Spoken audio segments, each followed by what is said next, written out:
ಮೋದಿಗೆ ಭೂಟಾನ್ ಹೋಗೋ ಅವಶ್ಯಕತೆ ಏನಿತ್ತು?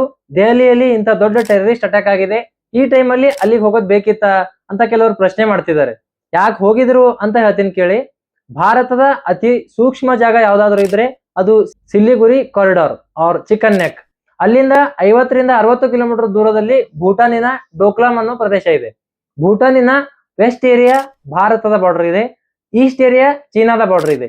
ಭೂಟಾನಿನ ಕೆಲವು ಜಾಗಗಳನ್ನ ಚೀನಾ ವಶಪಡಿಸಿಕೊಂಡಿದೆ, ಅಂದ್ರೆ ಕಬ್ಜಾ ಮಾಡ್ಕೊಂಡಿದೆ. ಈಗ ಚೀನಾ ಹೇಳ್ತಿದೆ ನಾವು ಈ ಜಾಗಗಳನ್ನ ಬಿಟ್ಕೊಡೋಕ್ ರೆಡಿ ಇದೀವಿ, ಆದ್ರೆ ನಮಗೆ ಡೋಕ್ಲಾಮ್ ಪ್ರದೇಶದಲ್ಲಿರುವ ಕೆಲವೊಂದಿಷ್ಟು ಜಾಗ ನಮ್ಗೆ ಕೊಡ್ಬೇಕು ಅಂತ ಹೇಳ್ತಿದೆ. ಈಗ ಪ್ರಶ್ನೆ ಬಂದ್ಬಿಟ್ಟು ಚೀನಾ ಯಾಕೆ ಈ ಜಾಗ ಕೇಳ್ತಿದೆ? ಯಾಕೆ ಅಂದ್ರೆ ಚಿಕನ್ ನೆಕ್ ಕಾರಿಡಾರ್ ಮೇಲೆ ದಾಳಿ ಮಾಡಲು ಈಸಿ, ಅಂತಹ ಸೂಕ್ಷ್ಮ ಪ್ರದೇಶ, ಅದರಿಂದ ಇಡೀ ನಾರ್ತ್ ಈಸ್ಟ್ ಸಪರೇಟ್ ಮಾಡಬಹುದು. ಅದಕ್ಕಾಗಿಯೇ ಭೂಟಾನ್ ಭಾರತಕ್ಕೆ ಅತಿ ಮುಖ್ಯ.